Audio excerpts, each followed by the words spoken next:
ठीक है। Hello hello hello live.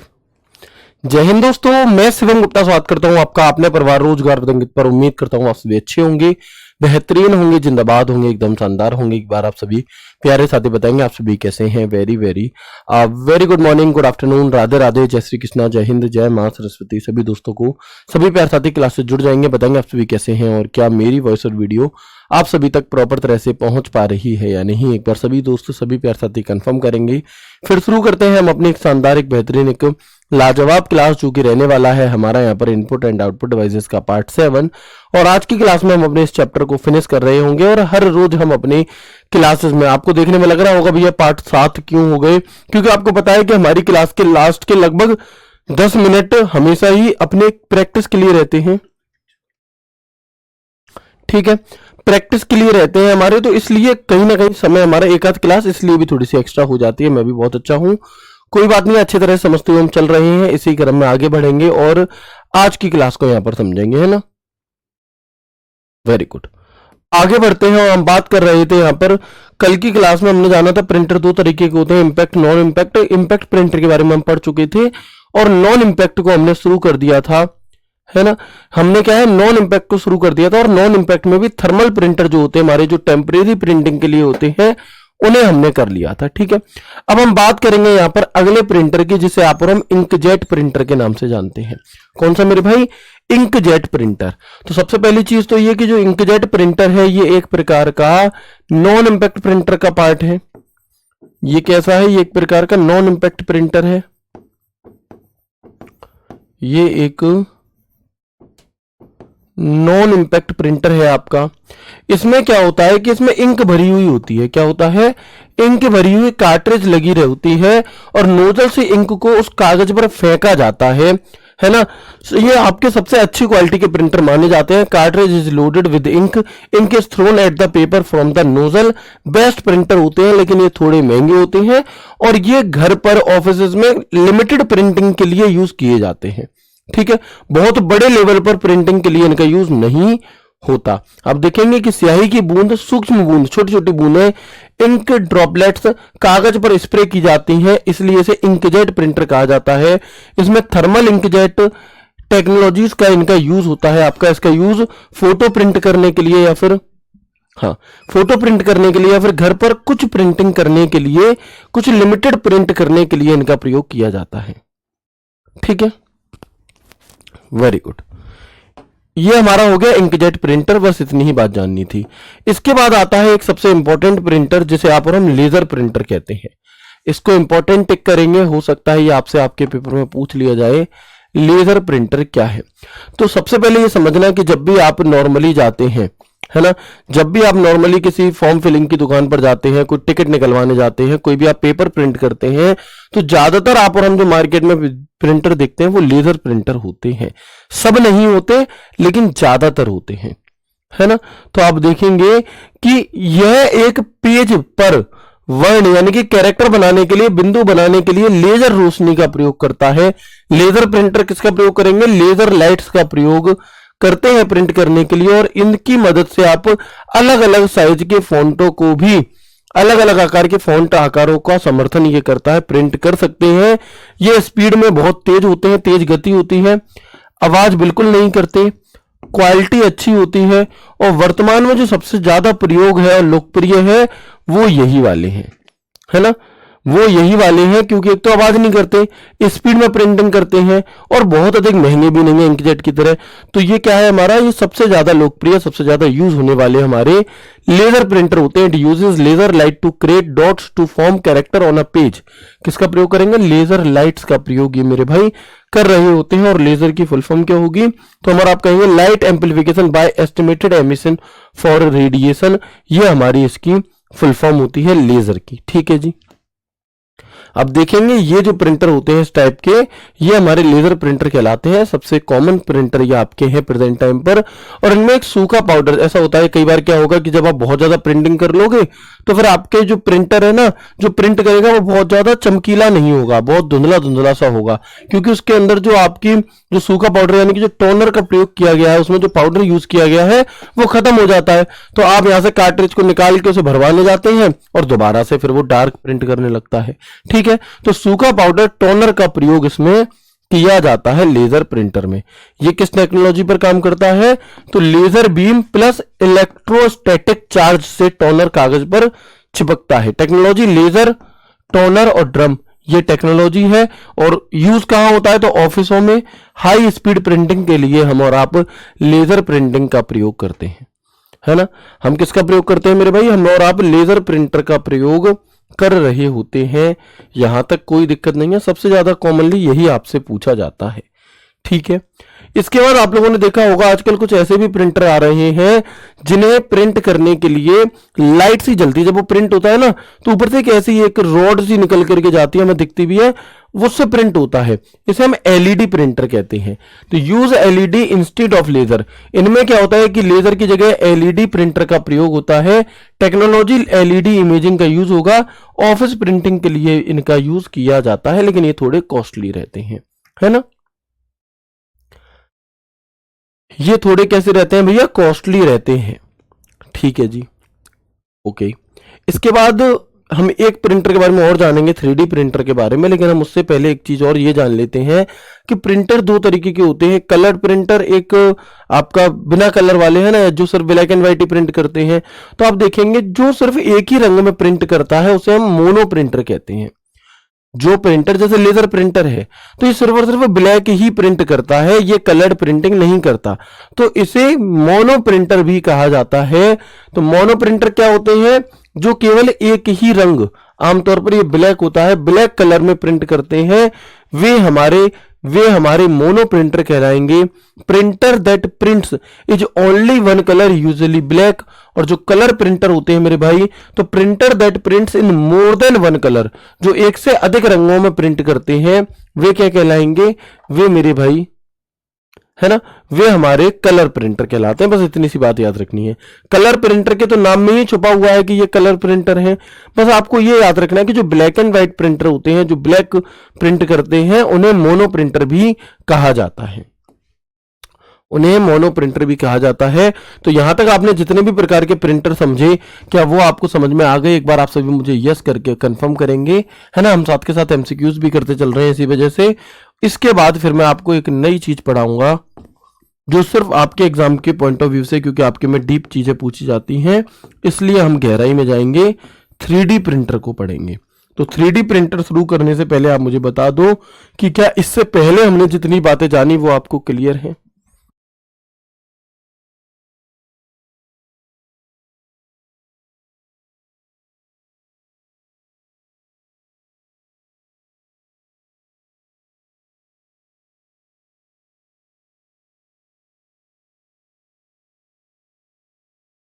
जी sir, all clear, all clear, all clear. ठीक है, अब आज हम यहाँ पर 3D प्रिंटर के बारे में जानेंगे जो आपके एग्जाम की दृष्टि से जरूरी है। हो अगर एग्जामिनर का मूड बना भैया यहाँ से प्रिंटर से क्वेश्चन पूछा तो वो 3D प्रिंटर को जरूर पूछेगा। और यदि उसने 3D प्रिंटर के बारे में सोचा ही नहीं, क्वेश्चन ही नहीं पूछा, तो शायद ना भी पूछा जाए। लेकिन यदि आप यूपी ट्रिपल एस आपने पैड दिया है क्योंकि, तो आप सारे ही पेपर दोगे। आप लेखपाल भी दोगे, आप जूनियर असिस्टेंट भी दोगे, आप वीडियो भी दोगे, आप, है ना, हाँ, तो आप सारे पेपर दोगे। तो हो सकता है कि लेखपाल का ये बैच और लेखपाल के पेपर में यहां से क्वेश्चन शायद ना आए 1-8%। लेकिन अगर आप यूपी ट्रिपल एस के और भी पेपर देंगे तो कहीं ना कहीं तुम्हें ये जरूर देखने के लिए मिलेगा। और प्रीवियस ईयर में एक सवाल पूछा भी गया अभी हाल ही में 2025 में। ठीक है, तो 3D प्रिंटर को मैं काफी डिटेल में आपको पढ़ाने वाला हूं, थोड़ा सा प्यार से हंसते मुस्कुराते हुए समझेंगे। ठीक है दोस्त, चलिए सबसे पहले हम बात करते हैं 3D प्रिंटर। तो 3D प्रिंटर एक एडवांस्ड आउटपुट डिवाइस है। भैया प्रिंटर है वो भी एक प्रकार का तो आउटपुट डिवाइस ही हो गया, कोई दिक्कत नहीं है। जो ये क्या काम करता है? डिजिटल डिजाइन यानी कि 3D मॉडल के आधार पर लेयर बाय लेयर वास्तविक वस्तु 3 डायमेंशियल ऑब्जेक्ट बनाता है ना। ये क्या काम करता है? तो ये हमारा लेयर बाय लेयर, याद रखना जहां भी कहीं तुम्हें प्रिंटर के क्षेत्र में लेयर बाय लेयर शब्द देखने के लिए मिल जाए, समझ जाना बात 3D प्रिंटर की हो रही है। ये एक ट्रिक है ना। ये एक ट्रिक है मेरे भाई, अब इसे याद रखना कि जहां भी कहीं तुम्हें लेयर बाय लेयर शब्द देखने के लिए मिल जाएगा प्रिंटर से संबंधित, समझ जाना वहां पर 3D प्रिंटर की बात होगी, फिर चाहे उस सवाल की लैंग्वेज कितनी ही बड़ी क्यों ना हो, है ना। तो हम कहेंगे 3D प्रिंटर एक आउटपुट डिवाइस है जो डिजिटल डिजाइन यानी कि 3D मॉडल के आधार पर लेयर बाय लेयर वास्तविक वस्तुओं को बनाने के लिए प्रयोग किया जाता है, और इस प्रक्रिया को एडिटिव मैन्युफैक्चरिंग कहा जाता है। क्या कहा जाता है, हिंदी इंग्लिश दोनों में यही कहा जाएगा, पेपर में यही पूछा जाएगा। तो यही याद रखना कि 3D प्रिंटर से जब हम कोई 3D डायमेंशियल ऑब्जेक्ट बनाते हैं तो उसे क्या कहा जाता है, उसे एडिटिव मैन्युफैक्चरिंग कहा जाता है। ठीक है, ये काम कैसे करता है, सबसे पहले ये समझो, इससे आपकी एक बेसिक समझ बनेगी कि जो 3D प्रिंटर है ये काम कैसे करता है आखिर। तो सबसे पहले तो 3D मॉडल क्रिएशन, आप देखेंगे कैड एक सॉफ्टवेयर होता है, कंप्यूटर एडेड डिजाइन। कैड नाम का एक सॉफ्टवेयर होता है, कंप्यूटर एडेड डिजाइन, उसके अंदर उसे डिजाइन किया जाता है पहले तो, है ना। तो हम कहेंगे कैड सॉफ्टवेयर होता है, ऑटो कैड, सॉलिड वर्क्स, ये कुछ सॉफ्टवेयर हैं, इनमें पहले डिजाइन बनाई जाती है। जो भी चीज तुम बनाना चाहते हो उसकी एक डिजाइन बनाई जाएगी पहले कैड सॉफ्टवेयर के अंदर, ठीक है। उसके बाद slicing, the model is slice into thin layer, model को पतली पतली लेयर में काटा जाता है। फिर मटेरियल फीडिंग, फिर प्लास्टिक, रेजिन, मेटल पाउडर उसमें डाला जाता है। फिर layer by layer printing, each layer is printed one over another, हर परत एक के ऊपर एक जुड़ती जाती है, और फाइनल ऑब्जेक्ट आपका रेडी हो जाता है। कुछ समय बाद वास्तविक वस्तु तैयार हो जाती है। अभी आपको लग रहा होगा कि थोड़ा और क्लियर हो जाए तो 5 मिनट पेशेंसली रखो, अभी मैं आपको फोटो भी दिखाऊंगा किस तरह से क्या चीजें बनती हैं, तो वहां से फिर एकदम से क्लियरिटी आ जाएगी, है ना। शुरुआत में हो सकता है थोड़ा सा कम आए, लेकिन 5 मिनट पेशेंस रखना अच्छे से, फिर सब कुछ क्लियर हो जाएगा। ये स्टेप आपसे पूछे नहीं जाएंगे, ये बस आपको एक बेसिक समझ देने के लिए है कि 3D मॉडल को प्रिंट करने के लिए जो प्रिंटर होते हैं वो काम कैसे करते हैं। तो सबसे पहले तुम कोई 3D मॉडल की डिजाइन बनाओगे, उसे कैड सॉफ्टवेयर जो हमारे होते हैं उनमें बनाते हैं। फिर स्लाइसिंग, उन्हें पतली लेयर में काटा जाता है। फिर मटेरियल डाला जाएगा, फिर लेयर बाय लेयर हर परत एक के ऊपर एक जुड़ती जाती है, और फाइनल ऑब्जेक्ट रेडी हो जाता है आपका।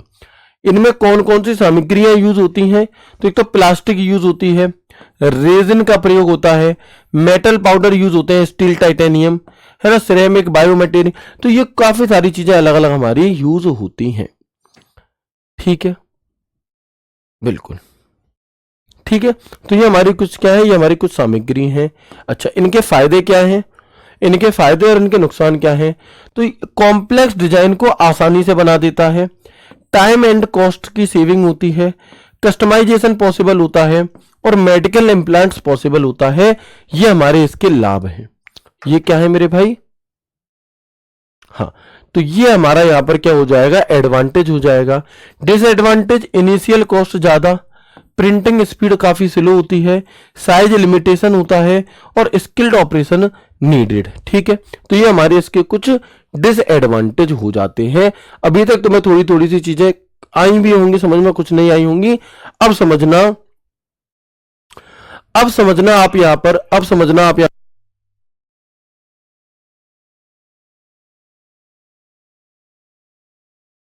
ठीक है। अब आप देखेंगे यहां पर कि टाइप्स ऑफ 3D प्रिंटर, जिसमें सबसे ज्यादा मोस्ट इंपॉर्टेंट मैं कहूंगा कि अगर कुछ भी याद ना रख पाओ तो एटलीस्ट इस FDM को तो याद रख लेना, क्योंकि ये मोस्ट कॉमन है ना। क्योंकि ये हमारा मोस्ट कॉमन आपका क्या है, एक 3D प्रिंटर का टाइप होता है जिसे आप और हम FDM कहते हैं। अब FDM क्या है जी, तो fused deposition modelling, fused deposition modelling इसकी फुल फॉर्म है। ये 3D प्रिंटर का एक प्रकार है। इसमें क्या होगा कि गर्म प्लास्टिक फिलामेंट को नोजल से बाहर निकालकर परत बनाई जाती है, layer by layer. Melted plastic filament is extruded layer by layer. ठीक है, मटेरियल इसमें प्लास्टिक वगैरह डलती है। इसका प्रयोग एजुकेशन पर्पज से प्रोटोटाइपिंग वगैरह के लिए किया जाता है। आप देखेंगे, आपने इस प्रकार के जो खिलौने देखे होंगे शायद, जो प्लास्टिक के बने हुए होते हैं। आपने कुछ ऐसे खिलौने देखे होंगे, अगर आपको यहां पर दिखाई दे रहे हैं, जो प्लास्टिक के बने हुए होते हैं, वो इन्हीं की मदद से बनते हैं। देखो, दिखाई दे रहा है आपको, ठीक है ना मेरे भाई। तो ये क्या है हमारा, ये जो प्रिंटर है ये आपका यहाँ पर एफडीएम प्रिंटर का एक उदाहरण है। ठीक है, इस प्रकार की आपने डिजाइन देखी होंगी, ये इसी के थ्रू बनती है। ओके, तो ये क्या है, मोस्ट कॉमन है और सस्ता भी है, चीपेस्ट भी है।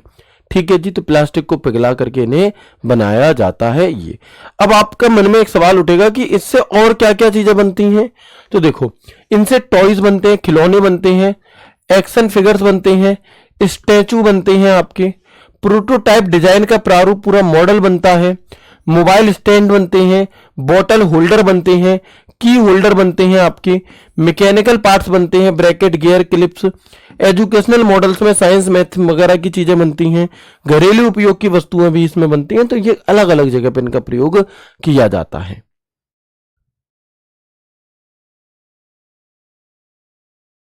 ठीक है मेरे भाई, तो ये हमारी हमें एकदम रटनी नहीं है, बस समझना है कि हाँ इस टाइप से हमारा ये 3D प्रिंटर होता है। ये कोई कागज पर प्रिंट नहीं करता, ये प्रॉपर ऑब्जेक्ट बनाने का काम कर रहा होता है। ठीक है, इसके बाद एक अगला नाम आता है जिसे आप और हम कहते हैं SLA, स्टीरियोलिथोग्राफी। ये भी 3D प्रिंटर का ही एक टाइप है, एक टेक्नोलॉजी है। कौन सी, स्टीरियोलिथोग्राफी। ठीक है, तो आप देखेंगे कि ये क्या काम करेगा, ये लिक्विड रेजिन को लेजर से ठोस बनाया जाता है। इसमें किसका प्रयोग होगा, तो जहां भी तुम्हें यूवी लेजर और रेजिन देखने के लिए मिल जाए, यूवी शब्द वहां समझ जाना कि 3D प्रिंटर में SLA की बात हो रही है। किसकी, वहां पर हमारी SLA की बात हो रही है। यूजेस ज्वेलरी बनाने में, डेंटल, आप लोगों ने देखा होगा कि डॉक्टरों के यहां पर जब हम जाते हैं दांत वाले के यहाँ, तो वहां नकली दांतों का एक पूरा ऐसा सेट सा बना रहता है, आपने देखा होगा, है ना। तो वो कुछ चीजें हमारी होती हैं, है ना। हाई डिटेल मॉडल्स वगैरह बनाने के लिए इसका प्रयोग किया जाता है। और अगर आपको जानना है, सबसे ज्यादा इंपॉर्टेंट यही दो हैं। तो ज्वेलरी की डिजाइन, अंगूठी, लॉकेट के डिजाइन वगैरह बनाने के लिए इनका प्रयोग होता है। Dental model, teeth dental models वगैरह बनाने में इनका, मोल्ड्स बनाने में इनका प्रयोग होता है। Medical models and implants prototype बनाने में, छोटे बारीक मॉडल बनाने में, हाई डिटेल फिगरेंस बनाने में, है ना, कास्टिंग पैटर्न, ढलाई के पैटर्न वगैरह बनाने में इनका प्रयोग किया जाता है। ठीक है मेरे भाई, क्लियर है। सवाल बहुत ज्यादा डिटेल में नहीं आएगा, लेकिन अगर आप इन चीजों को थोड़ा थोड़ा भी एक बार दिमाग में रखोगे तो निश्चित तौर पर आप इसका सवाल आंसर बहुत अच्छे से कर पाओगे। ठीक है, अगला है हमारा SLS, सिलेक्टिव लेजर। ठीक है, इसे हम क्या कहेंगे, SLS की फुल फॉर्म क्या हमारी, सिलेक्टिव लेजर सिंटरिंग। ये क्या काम करता है, तो इसमें लेजर द्वारा पाउडर को गर्म करके जोड़ा जाता है। जबकि SLA में क्या हो रहा था, वहां पर आपको सिर्फ इतनी बात याद रखनी है, SLA में यूवी रेडिएशन का प्रयोग किया जा रहा है। ठीक है, मटेरियल इसमें नायलॉन का प्रयोग होता है, मेटल पाउडर का प्रयोग किया जाता है, और इनका यूज इंडस्ट्रियल पार्ट्स इंजीनियरिंग वगैरह में किया जाता है। आपका किसका, SLS का। अगर मैं बात करता हूं आपसे DLP की, DLP क्या है जी, डिजिटल लाइट प्रोसेसिंग है। DLP की फुल फॉर्म क्या है, डिजिटल लाइट प्रोसेसिंग। ये क्या काम करता है, तो प्रोजेक्टर लाइट से पूरी लेयर एक साथ सॉलिड होती है, और इसका प्रयोग भी मेडिकल प्रिसिजन पार्ट्स वगैरह बनाने में किया जाता है। और आपका और एक अगला आखिरी आता है हमारा मेटल 3D प्रिंटर। तो इसमें मेटल पाउडर से मजबूत धातु के भाग पार्ट्स बनाए जाते हैं। एयरोस्पेस, डिफेंस, ऑटोमोबाइल के एरिया में इनका प्रयोग किया जाता है। ठीक है मेरे भाई, तो बस इतनी ही बातें तुम्हें क्या है, इनके बारे में जाननी है। जानने को ये पूरा चैप्टर कई क्लासेस का हो सकता है, बट वो हमें उतना नहीं जानना, हमारे लिए सिर्फ इतनी ही चीजें जरूरी हैं। कई बार क्या होता है, देखो अगर मैं तुमसे कहूं, तुम्हें अगर कोई पूरी कहानी समझानी है बहुत बढ़िया तरह से, उसके लिए तुम्हें मान लो कि 10 घंटे चाहिए, और तुम्हें सिर्फ एग्जाम में जानने के लिए 5 लाइनें चाहिए, तो हो सकता है कि वो 5 लाइनें तुम्हें समझ में ना आए उतने अच्छे से, क्योंकि भाई एक बहुत बड़ी थ्योरी है। लेकिन अगर तुम्हारे पेपर में वही 5 लाइनें में से कुछ ना कुछ आना है, तो तुम्हें फिर वो 10 घंटे की पूरी चीज नहीं जाननी। समझो इस बात को, है ना। इसलिए मैं आपको यहां पर शॉर्ट में चीजें दे रहा हूं कि आप बस उन की पॉइंट्स को पकड़ो और वहां से आप आंसर कर दो। क्योंकि अगर आप हर चीज की इतनी बहुत ज्यादा अगर डेप्थ में जाओगे, हम ऑलरेडी डेप्थ में हैं, आप किसी भी बुक को पूरी मार्केट में उठा लेना, 3D प्रिंटर को इतनी डिटेल में कहीं भी नहीं बताया गया होगा। बट फिर भी अगर मैं आपको कुछ चीजें बता रहा हूं तो वो सिर्फ इसलिए कि हाँ, अगर इतनी भी जानकारी आपको होगी तो इससे बनने वाला कोई भी सवाल आप बड़ी ही आसानी के साथ कर लेंगे। ठीक है, अगर आप बिल्कुल ही कि एकदम आप चाहते हो कि बिल्कुल ही आपका क्रिस्टल क्लियर हो जाए, तो भाई उसके लिए फिर हमें बहुत डेप्थ में जाना होगा, जो हम नहीं जा सकते, क्योंकि हमें और भी चीजें करनी है। बात यह नहीं है कि सिलेबस खत्म करना है, बात यह है कि वो आपके लिए काम की नहीं है, काम का इतना ही है। पूरा समझने के बाद भी तुम्हें याद यही करना पड़ेगा, तो क्यों ना हम इसे डायरेक्टली याद कर लें, है ना। चलिए, तो यहां तक हमने ये 5 प्रकार के प्रिंटर जाने, जिसमें सबसे पहले हमने जाना एफडीएम, जो गर्म प्लास्टिक फिलामेंट को नोजल से बाहर निकालकर आपकी लेयर बाय लेयर करके प्लास्टिक से ये बना रहा है, खिलौने वगैरह बना रहा है। एसएलए का प्रयोग यूवी लेजर और रेजिन का प्रयोग करके ज्वेलरी, डेंटल वगैरह के लिए किया जाता है। ठीक है, फिर हमारा एसएलएस हो गया हमारा सिलेक्टिव लेजर सिंटरिंग, ये इंडस्ट्रियल पार्ट इंजीनियरिंग एरिया में काम करता है। डीएलपी प्रोजेक्टर लाइट का प्रयोग करता है, मेडिकल प्रिसिशन पार्ट्स वगैरह बनाता है। और मेटल 3D प्रिंटर जो है हमारा, ये एरोस्पेस, डिफेंस, ऑटोमोबाइल के एरिया में इसका प्रयोग आपका हमारा किया जाता है। इसके बाद हम आ जाते हैं अपनी अगली डिवाइस की तरफ, अगली आउटपुट डिवाइस की तरफ, जिसका नाम है प्लॉटर, है ना, जिसका नाम है मेरे भाई क्या, प्लॉटर। बिल्कुल, बताएंगे एक बार, है ना। तो मुझे बताएंगे एक बार यहां तक कि यहां तक की बात आपको क्लियर हो गई। अब हम आ जाते हैं, अगला पार्ट है हमारा प्लॉटर। तो जब मैंने आपको सिर्फ नाम बताए थे, तो आप में से कई सारे दोस्तों का कहना था कि भैया प्लॉटर क्या होता है आखिरकार, है ना। जो प्लॉटर है हमारा वो क्या होता है आखिरकार, तो हम समझेंगे यहां पर। सबसे पहली चीज तो ये कि प्लॉटर भी एक प्रकार का आउटपुट डिवाइस ही है ना। सबसे पहली बात तो ये है कि बिल्कुल, सबसे पहली बात तो ये है हमारी कि प्लॉटर जो है ये एक आउटपुट डिवाइस है, और आउटपुट में भी कैसा है, तो ये हमारा एक हार्ड कॉपी आउटपुट डिवाइस है। ये हमारा आपका एक हार्ड कॉपी आउटपुट डिवाइस होता है। इसका प्रयोग किस लिए किया जाता है, तो बड़ी बड़ी प्रिंटिंग्स, है ना, बड़ी बड़ी प्रिंटिंग से, जैसे कि आप देखेंगे बड़े बड़े बैनर वगैरह बनाने के लिए हम प्रयोग करते हैं किसका, प्लॉटर्स का। कैसे, तो ये एक आउटपुट डिवाइस है जिसका प्रयोग बड़ी ड्राइंग या चित्र, जैसे नक्शे हो गए, कंस्ट्रक्शन प्लान हो गए, बैनर हो गए, मैकेनिकल वस्तुओं का ब्लूप्रिंट हो गया, इन चीजों को बनाने के लिए हम और आप किसका प्रयोग करते हैं, है ना, हम और आप प्लॉटर का प्रयोग कर रहे होते हैं।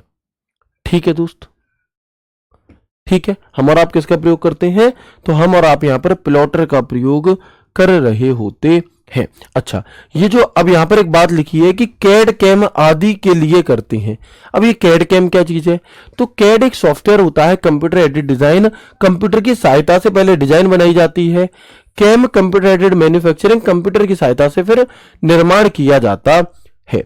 अगर मैं बात करता हूं यहां पर आपसे टाइप्स ऑफ प्रिंटर की, टाइप्स ऑफ प्लॉटर की, तो पहले इनकी विशेषताएं जान लो। लार्ज साइज प्रिंटिंग सपोर्ट, जो बहुत बड़े बड़े साइज के बैनर वगैरह आपने देखे होंगे रोड पर, चौराहों पर लगे हुए, है ना, जो बड़े बड़े बैनर वगैरह होते हैं आपके, तो वो हमारे क्या है, लार्ज साइज प्रिंटिंग सपोर्ट, वो इसी से बनाए जाते हैं। हाई एक्यूरेसी, कलर वगैरह जो क्लियरिटी है वो इसमें बनी रहती है। वेक्टर ग्राफिक्स, लाइन कप्स में ये बेहतर होते हैं। इंजीनियरिंग और आर्किटेक्चरल के यूज में इनका प्रयोग किया जाता है।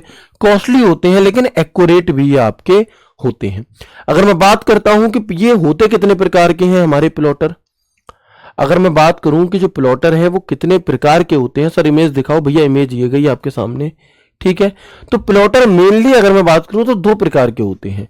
There are 2 types of plotter used for graphical high level printing. ग्राफिकल उच्च स्तरीय प्रिंटिंग के लिए यूज प्लॉटर 2 प्रकार के होते हैं। कौन कौन से, तो एक तो होता है हमारा आपका, एक तो होता है फ्लैट बेड प्लॉटर, जो बिल्कुल ऐसे एक टेबल सा होता है, बिल्कुल फ्लैट होता है, सीधा सीधा, और इस पर छपती हैं चीजें, है ना, इस पर चीजें छापी जाती हैं। तो हम कहेंगे कि कागज को एक समतल फ्लैट सतह पर स्थिर रखा जाता है और pen ink head XY direction में चलाकर ड्राइंग बनाता है। क्या करता है मेरे भाई, ठीक है, तो हम क्या कहेंगे कि paper remains fixed on a flat surface. एक फ्लैट सरफेस पर प्रिंटर पेपर जो फिक्स रहेगा, और उसके बाद पेन इंक हेड जो होगा वो XY डायरेक्शन में चलकर उस पर ड्राइंग बनाने का काम करता है। इसकी विशेषताएं क्या है? तो वेरी हाई एक्यूरेसी होती है, लार्ज साइज की ड्राइंग इसमें पॉसिबल हो पाती है और पेपर इसमें मूव नहीं करता। जो हमारा फ्लैट बेड प्लॉटर होगा इसमें पेपर मूव नहीं करता। इनका प्रयोग इंजीनियरिंग डिजाइन में, लार्ज बड़े बड़े मैप बनाने के लिए, कैड ड्राइंग्स वगैरह बनाने के लिए किया जाता है ना। बिल्कुल।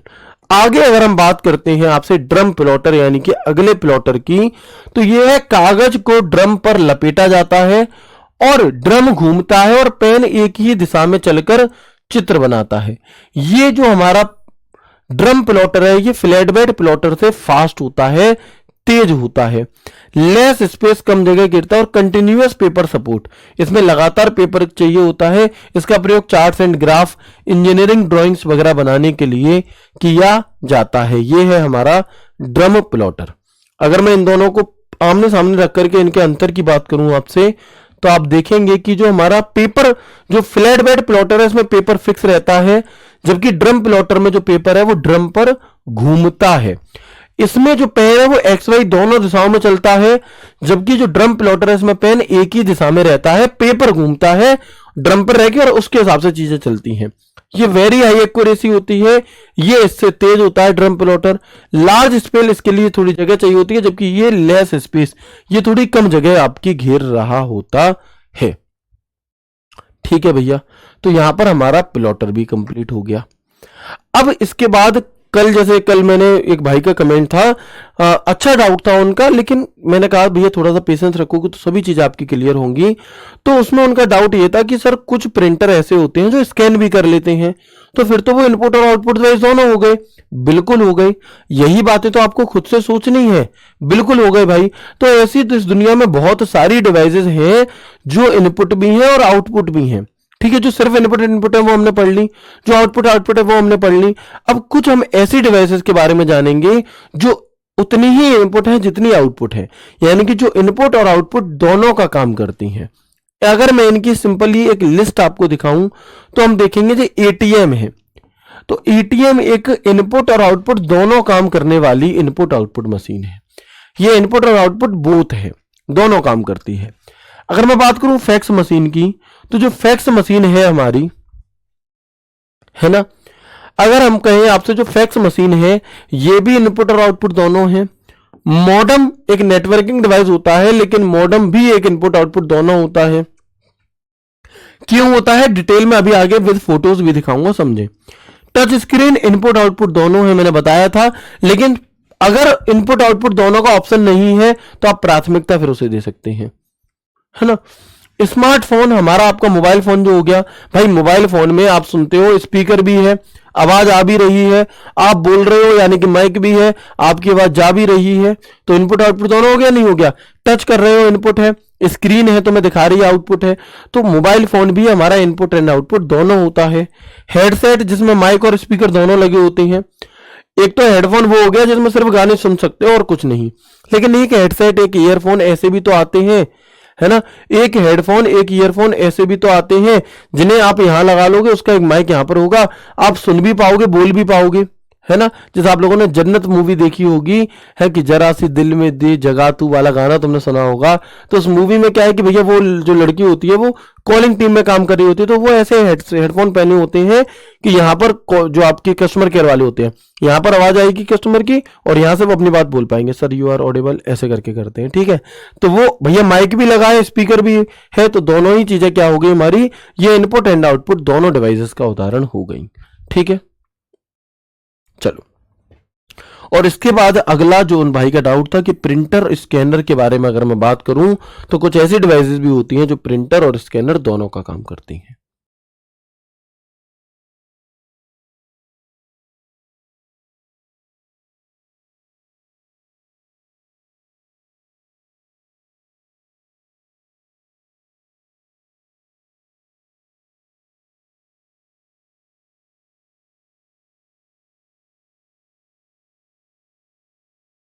ठीक है, चलिए। एटीएम मॉडम फैक्स नहीं समझाया, ये बहुत गलत बात है मेरे दोस्त, थोड़ा सा मेरी बहन, थोड़ा सा वो तो रखो, पेशेंस तो रखो मेरे भाई बहन जो भी हो। अब मैंने क्या कहा, ये सरल चीजें हैं, तो इन्हें मैंने आपको ऐसे ही बता दिया। लेकिन जिसे तुम्हें थोड़ा डिटेल में समझना, पेशेंस रखो। बिना पेशेंस रखे जज कर दोगे, कुछ भी मन में आएगा सोच लोगे। भैया पूरी फिल्म तो देखो पहले, तब डिसाइड करना, है ना, तब डिसाइड करना क्या है क्या नहीं है। एटीएम की फुल फॉर्म क्या होती है? सबसे पहले तो हमारा आप कहेंगे ऑटोमेटेड टेलर मशीन होती है। एटीएम की फुल फॉर्म क्या होती है आपकी हमारी? तो हम और आप कहेंगे कि एटीएम की फुल फॉर्म होती है ऑटोमेटेड टेलर मशीन। एटीएम की फुल फॉर्म क्या होगी मेरे भाई? ऑटोमेटेड टेलर मशीन होती है एटीएम की फुल फॉर्म। और एटीएम क्या काम करता है आपका? तो आप कहेंगे इसमें कीबोर्ड भी, मतलब पिन डालने के लिए आपको नंबर्स दिए रहते हैं, ठीक है। दूसरा आप देखेंगे इसमें फिंगरप्रिंट के लिए, बायोमेट्रिक के लिए भी आपको दिए रहते हैं, ठीक है, आप लगा सकते हो अंगूठे वगैरह, है ना। इसके अलावा आप देखो कि कैश निकलता है, प्रिंटर की स्लिप निकलती है, टच स्क्रीन भी है, स्क्रीन भी है, मतलब इनपुट और आउटपुट दोनों ही चीजें हैं, है ना। इनपुट और आउटपुट क्या है हमारी? दोनों ही चीजें यहां पर हैं। क्लियर है? तो एटीएम कैसी डिवाइस है मेरे भाई? हम और आप कहेंगे जो एटीएम है ये इनपुट एंड आउटपुट दोनों डिवाइस का उदाहरण होती है, ठीक है मेरे भाई।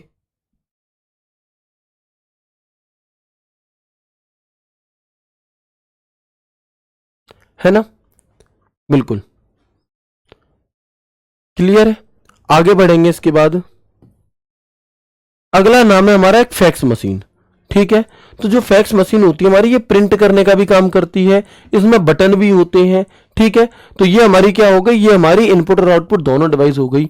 और इसका पूरा नाम क्या होता है? तो हम कहेंगे फैक्सिमाइल करके इसका फैक्स मशीन का पूरा नाम हमारा होता है, ठीक है भैया। ये हमारी इनपुट एंड आउटपुट दोनों डिवाइसेस हो चुकी हैं। अगर मैं बात करता हूं मॉडेम की, तो मॉडेम की फुल फॉर्म क्या है? Modulator and demodulator. मॉडेम काम क्या करता है हमारा कि जैसे मॉडेम जो है ना, हम देखो हमारा कंप्यूटर डिजिटल सिग्नल देता है, हमारा जो कंप्यूटर है ये डिजिटल सिग्नल को जनरेट करता है। अब होगा क्या कि डिजिटल सिग्नल से जो हमारा डेटा है वो ट्रेवल करने के लिए उसे एनालॉग फॉर्म चाहिए होता है, तो डिजिटल से एनालॉग में बदला जाता है और वापस से फिर से एनालॉग से डिजिटल में कन्वर्ट किया जाता है। मतलब जब डिजिटल को एनालॉग में बदला जाएगा तो इस प्रोसेस को तो मॉड्यूलेशन कहा जाता है। हालांकि ये बात हम जब नेटवर्किंग डिवाइस चैप्टर पढ़ते तब पढ़ते और अच्छे से, ठीक है। और जब एनालॉग को वापस डिजिटल में कन्वर्ट किया जाएगा तो इस प्रोसेस को डीमॉड्यूलेशन कहा जाता है। और ये काम करता कौन है? तो ये काम होता है मॉडेम का। मतलब ये डिजिटल को क्या कर रहा है? एनालॉग में कन्वर्ट कर रहा है, एनालॉग को हमारा डिजिटल में कन्वर्ट कर रहा है। ये काम है मॉड्यूलेटर एंड डीमॉड्यूलेटर का, यानी कि मॉडेम का। और ये फुल फॉर्म होती है हमारी किस चीज की? मतलब ये तो इसकी मॉडेम की फुल फॉर्म हो गई, और ये भी हमारा एक इनपुट एंड आउटपुट दोनों डिवाइस है। ये भी हमारी एक input and output both device है, input and output both device है ये हमारी, ठीक है मेरे भाई। ये कैसी डिवाइस है? तो हम कहेंगे कि ये हमारी इनपुट एंड आउटपुट दोनों डिवाइसेस होती हैं, ठीक है जी। इसके अलावा एक अगला नाम है हमारा प्रिंटर प्लस स्कैनर, जिसे हम एमएफडी या एमएफपी भी कह देते हैं। अब एमएफडी क्या है? तो मल्टी फंक्शन डिवाइस, एक ऐसी डिवाइस जिसमें मल्टी फंक्शंस हैं, ठीक है। या फिर एमएफपी यानी कि मल्टी फंक्शन प्रिंटर, इन्हें एमएफपी भी कहा जाता है, ठीक है। तो आप देखेंगे जो हमारा ऐसी डिवाइसेस होती हैं जिनमें ऊपर तो स्कैनर होता है और नीचे प्रिंटर होता है, तो ये भी हमारी इनपुट और आउटपुट दोनों ही डिवाइसेस की क्या हो गई? उदाहरण हो गई। ये भी हमारे क्या हो गए? इनपुट एंड आउटपुट डिवाइस दोनों के उदाहरण हो गए। तो अगर मैं ऐसी एक टेबल आपको दूं जिसमें इनपुट और आउटपुट दोनों डिवाइसेस की बात की गई हो, तो आप देख सकते हैं जो इंपॉर्टेंट थे उन्हें मैंने आपको बाय फोटो या और अच्छे समझा दिया। बाकी आप इस फोटो के माध्यम से समझ सकते हो। देखो टच स्क्रीन, तो टच स्क्रीन जो है ये यूजर से टच से कमांड देता है, क्योंकि ये कमांड देने का काम कर रहा है, तो इनपुट डिवाइस है।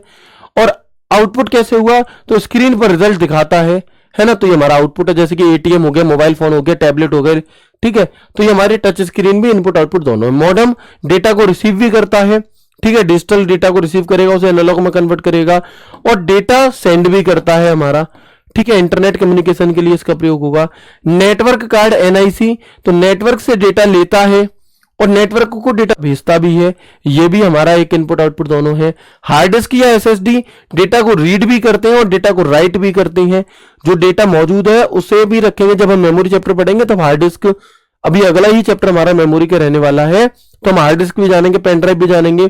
तो इसमें जो डेटा मौजूद है ऑलरेडी उसे आप देख सकते हो, ठीक है, यानी कि रीड कर रहे हो, और आप चाहो तो उसमें नया डेटा भी एड ऑन भी कर सकते हो, है ना, उसमें एक नया डेटा एड ऑन भी कर सकते हो, मतलब नया डेटा कॉपी पेस्ट कर सकते हो। तो ये जो एसएसडी हो गई, पेन ड्राइव हो गई, सीडी डीवीडी हो गई, ये सब भी इनपुट आउटपुट के ही अंदर आ जाती हैं। इसके अलावा प्रिंटर और स्कैनर, तो ये स्कैनर डेटा को इनपुट देता है और प्रिंटर आउटपुट देता है। हेडसेट, माइक और स्पीकर, माइक वॉइस इनपुट के लिए होता है जबकि स्पीकर साउंड आउटपुट के लिए होता है। फैक्स मशीन डॉक्यूमेंट को स्कैन करके इनपुट देता है और प्रिंट रिसीव्ड फैक्स आउटपुट करने का काम करता है।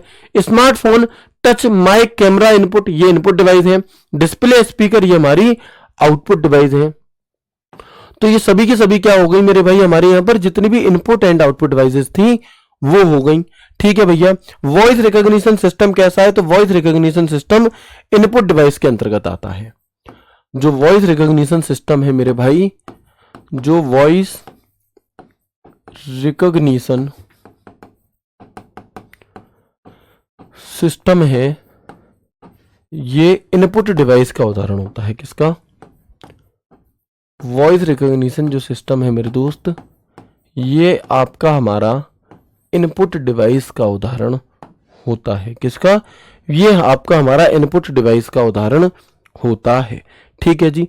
तो यहां पर हमारा जो इनपुट एंड आउटपुट डिवाइस का चैप्टर था वो हो जाता है पूरी तरह से कंप्लीट, ठीक है। अब हम यहां पर टेस्ट योर सेल्फ करेंगे, यानी कि आज जो हमने चीजें पढ़ी हैं यहां से संबंधित सवाल कैसे पूछे जाते हैं, कैसे 3D प्रिंटर से संबंधित सवाल पूछे जाते हैं, उन्हें हम यहां पर विस्तार में जानेंगे, ठीक है। चलो, तो अगर मैं सबसे पहला सवाल आपके सामने रखूं तो आप मुझे बताना कि इसका सही उत्तर क्या होगा। क्वेश्चन नंबर 1 बताओ, ठीक है, बताएंगे एक बार। क्वेश्चन नंबर 1 है आपके सामने यहां पर,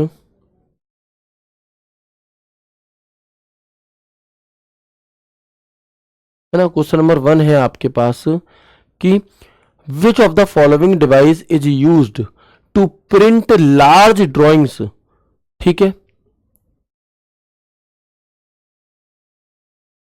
वेरी गुड। सभी दोस्त एक बार आंसर करेंगे। Which of the following device is used to print large drawing, maps and CAD CAM design. निम्नलिखित में से कौन सा डिवाइस बड़ी ड्राइंग जैसे नक्शे, कैड कैम डिजाइन प्रिंट करने के लिए प्रयोग किया जाता है? तो बिना सोचे, बिना बहुत ज्यादा दिमाग पर जोर दिए, अपने आप सबका आंसर आ चुका है, प्लॉटर। अगला सवाल क्या कह रहा है? विच printer creates physical objects using layer by layer technology. बताओ क्या होगा आंसर। भाई पेशेंस रखना होता है थोड़ा, तुम्हें सब चीजें समझ में आ रही हैं लेकिन तुम्हें ये नहीं पता क्योंकि यहां से सवाल कैसे पूछा जाएगा, इसलिए तुम्हें दिक्कत होती है। लेकिन मैं इसीलिए तुम्हें हर रोज कुछ ना कुछ सवाल भी कराता हूं कि इनसे संबंधित कैसे लैंग्वेज से कैसे सवाल पूछे जा सकते हैं, फिर एकदम क्लियरिटी आ जाएगी। बताओ इसका आंसर क्या होगा, ठीक है। तो हम और आप क्या कहेंगे? मैंने आपसे कहा लेयर बाय लेयर जहां भी तुम्हें देखने के लिए मिल जाए। वास्तविक फिजिकल वस्तु बनाने वाली तकनीक से, किस तकनीक से संबंधित है? 3D printer.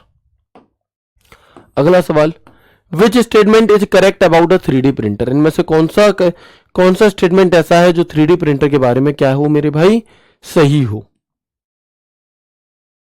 बताएंगे एक बार।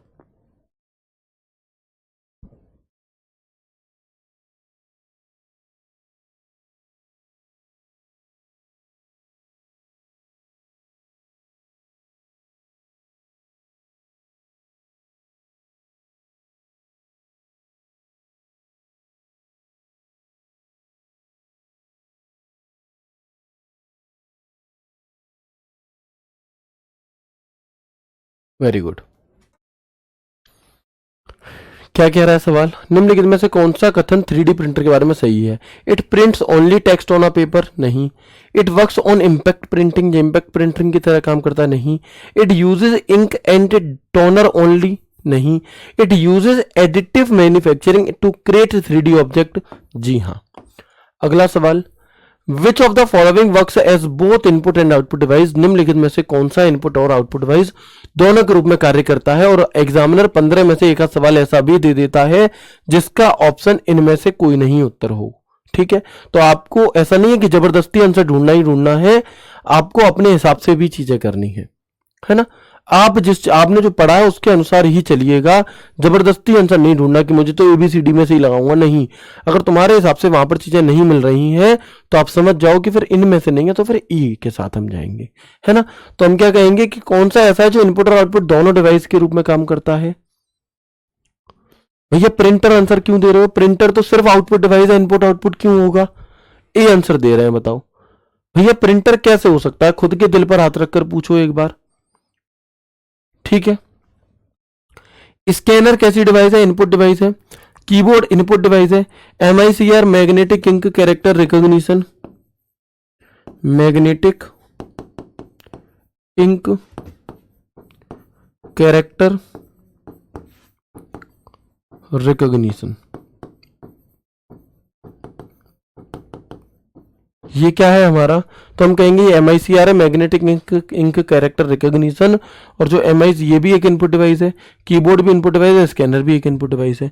तो इनमें से इनपुट और आउटपुट दोनों के रूप में काम करता हो, भाई ये आउटपुट काम करते हैं, ये तीनों इनपुट काम करते हैं, लेकिन ऐसा इन चारों डिवाइसेस में से कोई भी नहीं है जो इनपुट और आउटपुट दोनों काम करेगा। दिल भी प्रिंटर बोल रहा है, क्यों बोल रहा है भाई, सर प्रिंटर स्कैनर होता है तब होता भैया, लेकिन यहां तो दिया नहीं, हाँ बिल्कुल प्रिंटर और स्कैनर दोनों लिखा होता तब होता, लेकिन यहां तो नहीं लिखा, यहां तो सिर्फ प्रिंटर लिखा है। तो जब सिर्फ प्रिंटर लिखा है, जब सिर्फ स्कैनर लिखा है, तो ये दोनों ही हमारे अलग अलग हो गए, है ना। इसलिए यहां पर उत्तर क्या होगा, नन ऑफ द अबव, यानी कि इन चार ऑप्शन में से कोई भी एक अकेला ऐसा नहीं है ना। तो इनमें से कोई एक अकेला ऐसा नहीं है जो हमारा ये होगा, ठीक है दोस्त, बात क्लियर है।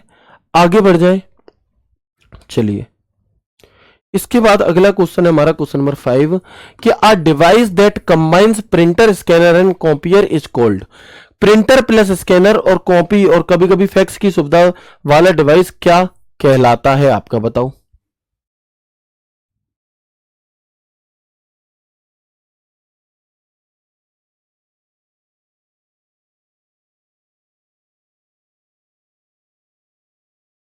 ठीक है, बताएंगे दोस्त क्या होगा इसका उत्तर।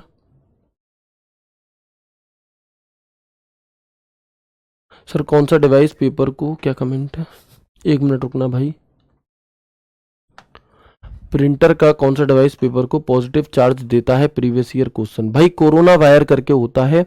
अगर ये प्रीवियस ईयर पेपर में आया तो कौन से में आया मुझे बताओ, मैं एक बार देखूंगा और फिर उसके हिसाब से मैं उसकी और भी अगर कुछ एक्स्ट्रा डिटेल देने लायक होगी तो मैं दे दूंगा। मुझे ये वाला क्वेश्चन प्रीवियस ईयर में नहीं मिला तो फिर मैं इतनी डेप्थ में नहीं गया, जितना मुझे मिला, जितने मुझे लगता है कि हाँ यहाँ तक पूछा जा सकता है, वो सारी चीजें मैंने मैक्सिमम यहाँ पर करा दी हैं।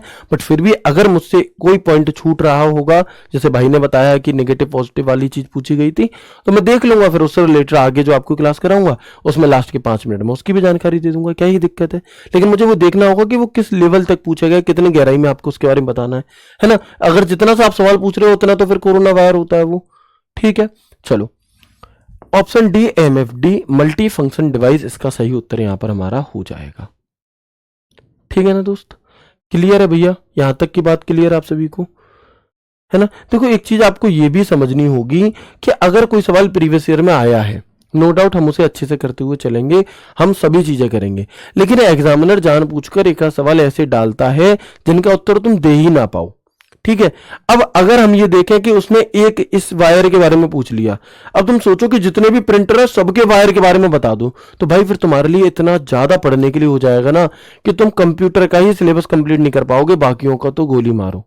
तो कुछ चीजें फिर ऐसे भी सवाल आते हैं एक दो जो हमें छोड़ने पड़ते हैं। एक का सवाल ऐसा भी आ सकता है कि हम पढ़ेंगे लेकिन ऊपर ऊपर से, क्योंकि अब बहुत ज्यादा हम नहीं पढ़ सकते, ये चीजें आपको थोड़ी सी समझनी भी होंगी, है ना। सर मुझे जल्दबाजी है सर, जल्दी खत्म कीजिए भाई, सॉरी टू से, बट आपकी जल्दबाजी के चक्कर में मैं बाकी दोस्तों के साथ खत्म नहीं कर सकता, आपको थोड़ा पेशेंस रखना होगा, सबका एक साथ ही चीजें चलेंगी, ठीक है, क्लियर है। तो ये हमने आज यहाँ पर 5 ही क्वेश्चन करने वाले हैं। अब अगर आप लोगों को कोई डाउट हो तो आप मुझसे और भी पूछ सकते हैं। बाकी अगर मैं आपसे कहूं, देखो 3D प्रिंटर के बारे में मैंने आपको मेनली यहाँ पर डिटेल दे दी, लेकिन अगर फिर भी कुछ बच्चे, मैं सबसे सजेस्ट नहीं करूंगा ये बात, लेकिन मैं एक और टेबल आप सभी के लिए लेकर के आया था। एक और टेबल मैं आप सभी के लिए लेकर के आया था जिसमें मैंने 3D प्रिंटर की और भी कुछ एडवांस टेक्नोलॉजी को रखा था। वो बहुत ज्यादा इंपॉर्टेंट नहीं है, बट हाँ यदि आप देखना चाहें, है ना, यदि आप देखना चाहें तो हम क्या करेंगे, तो हम मेरे भाई एक बार इस टेबल को पर आप नजर मार लेना। इन्हीं बातों को मैंने शॉर्ट फॉर्म में लिख दिया है, जो मैंने यहां पर 5 बताए ना, इन्हीं बातों को मैंने यहां पर शॉर्ट फॉर्म में लिख दिया है।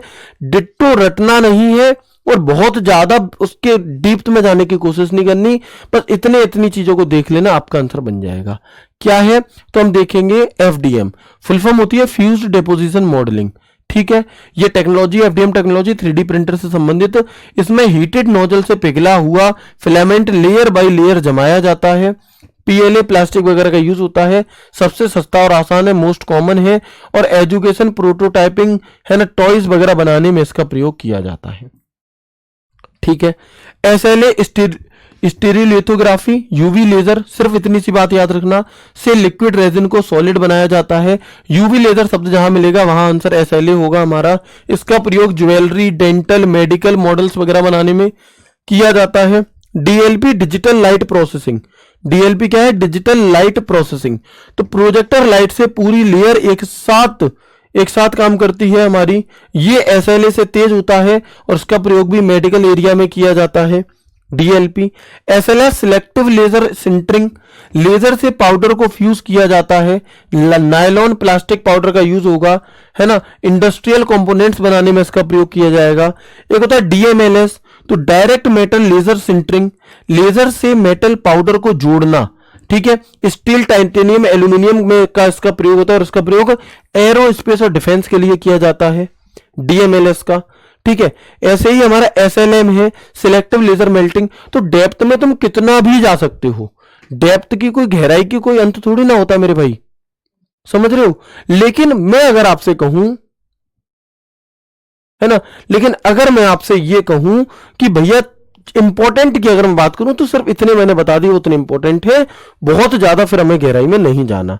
ठीक है, बाकी जो लोग जानना चाहते हैं एसएलएम, ईबीएम, उन सब के बारे में मैंने थोड़े थोड़े से फैक्ट्स आपके लिए यहां पर रखे हुए हैं। Material jetting, binder jetting, binder क्या काम करेगा, बाइंडर लिक्विड से पाउडर को बांधने के लिए होता है। ठीक है, और मटेरियल जेटिंग तो इंकजेट जैसे लिक्विड मटेरियल स्प्रे करके काम करता है आपका। ठीक है, एक होता है एलओएम यानी कि लेमिनेटेड ऑब्जेक्ट मैन्युफैक्चरिंग, सीट्स को लेयर में चिपकाना, पेपर प्लास्टिक सीट्स, जैसे अभी ये कमेंट आ रहा था, मैंने थोड़ी देर पहले देखा था कि भैया क्या कहते हैं लेमिनेशन वाले भी तो होते हैं, तो बिल्कुल उस तरह से ये चीजें हो गई हमारी। ठीक है, तो उस तरह से क्या हो गया कि low cost simple visual models, तो ये हमारे यहां पर क्या हो गए मेरे भाई, कुछ 3D प्रिंटर के और टाइप हो गए, जिन्हें यदि आप बहुत ज्यादा रटना मत, बस एक एक बार देख लिया करना, है ना। चलो सर इसको ही बनाए या पॉइंट्स को लिखें, भैया इसी को बना लोगे तो उससे हो जाएगा, मोर देन इनफ, है ना। चलिए, तो ये थी आपकी आज की क्लास, मैं उम्मीद करता हूं आपको अच्छी लगी होगी। कुछ चीजों में आपको ये बात समझकर चलनी होगी कि अगर उसे आप बहुत ही एकदम आसान भाषा में समझना चाहते हो तो उसके लिए तुम्हें 10-12 क्लास लेनी पड़ेंगी, जो तुम्हारे लिए जरूरी नहीं है। तो उससे बेहतर यह है कि फिर तुम उसके कुछ की पॉइंट्स को पकड़ो और सिर्फ उन्हें देख लो, है ना, सिर्फ उन्हें देख लो। ठीक है भैया, चलो सर एमएफडी डिवाइस दिखा दो। भैया एमएफडी कोई ऐसी अकेली डिवाइस नहीं है, एक ऐसी डिवाइस जो बहुत सारे काम कर सकती है, मल्टी फंक्शन डिवाइस। कोई भी डिवाइस जो मल्टी फंक्शन है वो एमएफडी हो कहलाएगी, तो कोई दिक्कत ही नहीं है उसमें। ठीक है, तो मैं उम्मीद करता हूं आपको क्लास कैसी लगी कमेंट करके जरूर बताना। बाकी कोई भी डाउट अगर आप लोगों का होता है तो आप मुझे टेलीग्राम डाउट ग्रुप में भेजा करो, मैं कोशिश करूंगा कि आपको वहीं पर रिप्लाई कर दूं। अगर मुझे लगेगा कि ये सिर्फ आपके सवाल का जवाब है और अगर मुझे लगेगा कि नहीं ये चीज तो जरूरी थी, इससे सबको बताना चाहिए, तो उसी डाउट को मैं आपका इस क्लास में ले आऊंगा। लेकिन अगर आप इस क्लास में ही लगातार कॉपी पेस्ट करेंगे तो दोस्त शायद तुम्हें ये लगे कि मैं आपके कमेंट का जवाब जानबूझकर नहीं दे रहा या इग्नोर कर रहा हूं। लेकिन एक टॉपिक चलते हुए बीच में किसी का कमेंट पढ़ना, तो वहां से थोड़ी सी रिदम बिगड़ती है उन बच्चों की जिनका वो डाउट नहीं था, है ना। तो इसलिए थोड़ी सी कोशिश किया करो कि जो भी आपके मन में डाउट आए, जो भी आपको कहना है, आप टेलीग्राम डाउट ग्रुप में कहो, मैं वहां पर आपको जवाब जरूर दूंगा, नहीं दूंगा तो फिर यहां पर ले आऊंगा। ठीक है, तो मिलते हैं आपसे आगे की क्लास में, तब तक ख्याल रखिए अपना, खुश रहिए, हंसते मुस्कुराते रहिए। राधे राधे, जय श्री कृष्णा, जय हिंद।